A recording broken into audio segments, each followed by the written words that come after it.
દુધિયા તળાવ વિસ્તારમાં લાંબા સમયથી ચાલતી ટ્રાફિક સમસ્યા દૂર કરવા તંત્ર હરકતમાં આવ્યું છે। મહાનગરપાલિકા દ્વારા ટ્રાફિકની અડચણો દૂર કરવા માટે મેગા ડિમોલિશન કામગીરી હાથ ધરી છે। મહાનગરપાલિકા તેમજ દબાણ શાખા દ્વારા દુધિયા તળાવ વિસ્તારમાં મેગા ડિમોલિશન કામગીરી હાથ ધરવામાં આવી હતી।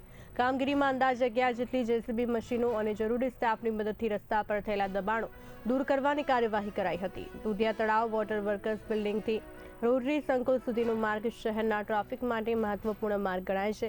અહીં મુખ્ય રસ્તાઓનો સંગમ થતો હોવાને કારણે પીક અવર્સ દરમિયાન વાહન ચાલકોને ભારે ટ્રાફિકનો સામનો કરવો પડતો હતો। સ્થાનિક રહીશો અને વાહન ચાલકો દ્વારા વારંવાર કરવામાં આવેલી ફરિયાદોને ધ્યાનમાં રાખીને દબાણ દૂર કરવાની કામગીરી કરી હતી। આ દબાણો દૂર કરવાથી ટ્રાફિક સમસ્યા દૂર થવામાં મદદ મળશે તેવી આશા લોકો સેવી રહ્યા છે। નવસારી મહાનગરપાલિકા બન્યા પછી શહેરના જે અમુક રસ્તાઓ છે જે ખૂબ જ સાંકરા છે તેને પહોળા કરવાની કામગીરી જે છે કોર્પોરેશન કરી રહી છે। આના જ ભાગરૂપે આજે રોટરી સર્કલના આજુબાજુમાં જેટલો દબાણ હતો એ હટાવવાની કામગીરી ચાલે છે અને આ હટાવ્યા પછી જે છે ત્યાં પહોળો સારો રસ્તો જે છે બનાવવામાં આવશે।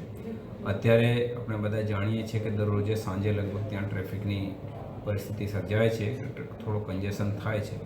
આના જ ભાગરૂપે અમે પ્રોએક્ટિવ મેજર્સના ભાગરૂપે ત્યાં જે છે અત્યારે દબાણ દૂર કરવાની કામગીરી હાથ ધરી છે। અત્યારે આપણે જે છે રેલવે સ્ટેશન વિસ્તાર, પછી પ્રકાશ ટોકીઝના બાજુમાં, પછી અત્યારે રોટરી સર્કલ, આ જગ્યાએ અત્યારે આપણે દબાણ હટાવવાની કામગીરી કરી દીધી છે।